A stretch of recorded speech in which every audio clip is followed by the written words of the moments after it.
अस्सलाम वालेकुम एवरीवन। आज की वीडियो जो है वो Pakistan versus south Africa second day का जो है वो रिव्यू करेंगे। फर्स्ट टेस्ट के सेकंड डे का जो है वो रिव्यू करेंगे। आई think so it was a moderate day for Pakistan, लेकिन अभी भी जो है वो पाकिस्तान जो है एक मॉडरेट सिचुएशन में लग रहा है।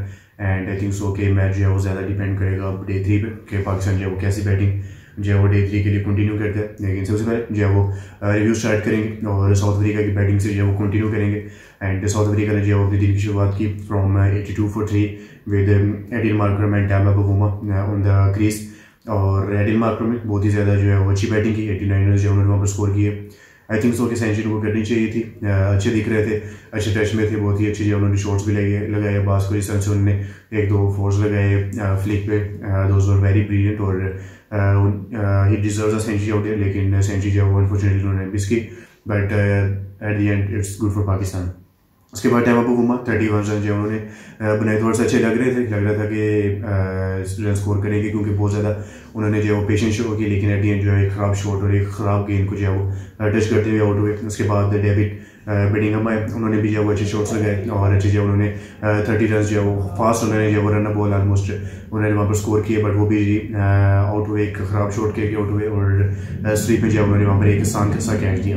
उसके बाद कालीवेरा 9 आए, 2 रन से वो बना के आउट हुए, जल्दी वो भी आउट हुए। लेकिन उसके बाद सबसे पहले बात करनी पड़ेगी कॉर्बिन बोस की, जिस तरह से उन्होंने अपने डेब्यू पे 81 रन स्कोर किए। Think so it's very good for a debutant, क्योंकि फर्स्ट इनिंग्स में जो है उन्होंने 4 विकेट्स भी लिए और सेकंड इनिंग्स में जो है यहाँ पर 81 रन जो है उन्होंने नॉट आउट स्कोर किया। थिंक सो कि 100 हो सकती थी उनकी अगर थोड़ा सा tail enders like Dane Paterson और रबाडा की तरफ से थोड़ी सी मदद मिलती। सेंचुरी भी स्कोर जो है वो आसानी से कर सकते थे, क्योंकि जिस तरह से बैटिंग कर रहे थे, फ्लॉलेसली जो बैटिंग कर रहे थे पाकिस्तान के पेसर्स के अगेंस्ट और सेंचुरी और यहाँ पर डिजर्व करते थे। बट बहुत ही अच्छे 81 रन जो उन्होंने यहाँ पर स्कोर किए। And South Africa and their innings on 301 for all out. और पाकिस्तान की बॉलिंग की बात करें सो सेकंड डे पे थोड़ा सा मुझे समझ नहीं आया कि आपने जो है वो खुरम शहजाद को बहुत ही ज़्यादा देर के बाद जो है वो शान मसूद लेकर आए, क्योंकि ओपनिंग स्पेल जो उन्होंने बास और नसीम शाह से करवाया और बहुत ही देर के बाद जो उन्होंने वहाँ पर जाके खुरम शहजाद को इंट्रोड्यूस करवाया। आई थिंक सो कि अगर आपका जो बॉलर है इसने 2 विकेट्स जो है वो डे 1 पे आपके लिए लिए हैं, आपको उसको जो है वो नसीम शाह के साथ आई थिंक सो कि उन्हें इंट्रोड्यूस करवाना चाहिए था। और नसीम शाह के साथ आई थिंक सो कि प्लेयर अगर बनता उनका सो विकेट्स ले सकते थे। लेकिन ऐसा हो रहा था कि अमित जमाल को भी जो है वो शान मसूद बहुत ही ज़्यादा देर बाद लाए, क्योंकि शायद नसीम शाह को रेस्ट देने के लिए अमित जमाल को लाया गया। अगर नसीम शाह रेस्ट करते हैं तो यहाँ पर जो अमित जमाल को लाया जाए। But I don't know, think so कि उन्हें एज अ बैकअप ऑप्शन जो है वहाँ पर यूज़ करना चाहिए था। थिंक सो कि उन्हें as a front line pacer जो है वो वहाँ पर पेयर में यूज़ करना चाहिए था खुरम शहजाद के साथ, अल्टरनेटिव चेंजेस के साथ। आई थिंक सो कि that could have been a good strategy out there.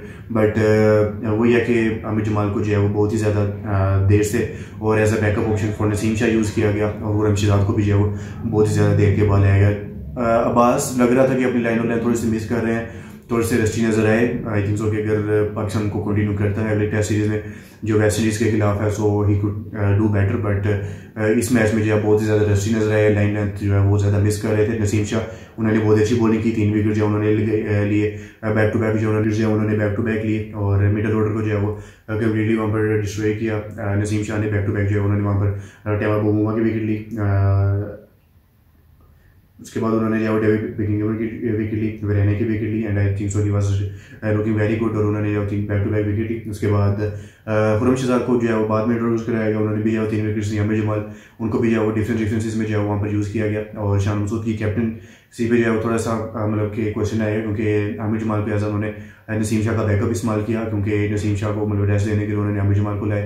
I don't know, think so कि अमित जमाल को एज अ बैकअप वहाँ पर यूज़ करना चाहिए था, बट उनको एज अ फ्रंट लाइन मतलब पेसर्स वहाँ पर जो है वो खुरम शहजाद के साथ यूज़ किया जा सकता था। बट वही है खुरम शहजाद को भी जो है बहुत देर बाद शान मसूद लाए। और आई थिंक सो कि अगर खुरम शहजाद वहाँ पर थोड़ा सा पहले आ जाते सो ही वुड हैव मतलब कि वो विकेट्स ले सकते थे वहाँ पर। इसी वजह से जो है वहाँ पर बोर्ड्स को थोड़ा सा टाइम मिला और उन्होंने काउंटर अटैक किया पाकिस्तानी पेसर्स पे और आसानी से जो है उन्होंने वहाँ पर 80 रन स्कोर किए। एंड उसके बाद पाकिस्तान की जो जैसे बैटिंग आई, साउथ अफ्रीका जो वो 301 पे वहाँ पर आउट हुए, 301 पर जो ऑल आउट हुए। उसके बाद पाकिस्तान की जो जैसे बैटिंग आई, साइम अयूब एंड शान मसूद दोनों बहुत अच्छा जो है वो बैटिंग कर रहे थे। 28 रन जो दोनों ने स्कोर किए और अग्रेसिव जो है वहाँ पर थोड़ा सा स्टार्ट मिला दोनों को, रन अप बोलते हैं जो चल रहे थे, लेकिन वो ये शान मसूद जो है वो खराब शॉट किए वहाँ पर आउट हुए। बट साइम को that was a very good delivery और डेट किशोर रबाडा बहुत ही अच्छी जो है वो डिलीवरी थी।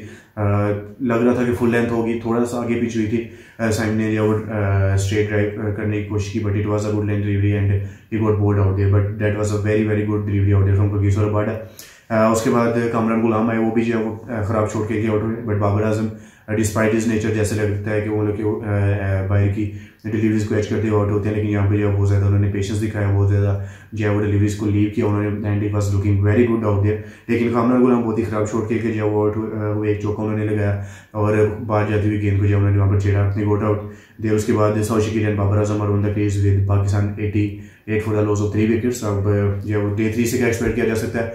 आई थिंक सो कि all the expectations are on Babar Azam के Babar Azam he has to score runs out there for Pakistan, और पाकिस्तान को जो मिनिममली 350 रन्स का जो है यहाँ पर टारगेट मतलब कि सेट करना पड़ेगा साउथ अफ्रीका के लिए, और आई थिंक सो कि that would be only enough, क्योंकि आपके पास 3 दिन का जो है वो खेल बाकी है। पाकिस्तान के बैटर्स को थोड़ी सी पेशेंस शो करनी चाहिए थी, लाइक कामरान एंड शान एंड साइम लग रहा था कि थोड़ा सा मतलब पेशेंस से खेलते तो स्कोर हो जाए। ठीक है, अग्रेसिव साइड आपकी काम करती है, बट पेशेंस भी जो है वो कामरान गुलाम को स्पेशली वहाँ पर शो करना चाहिए था।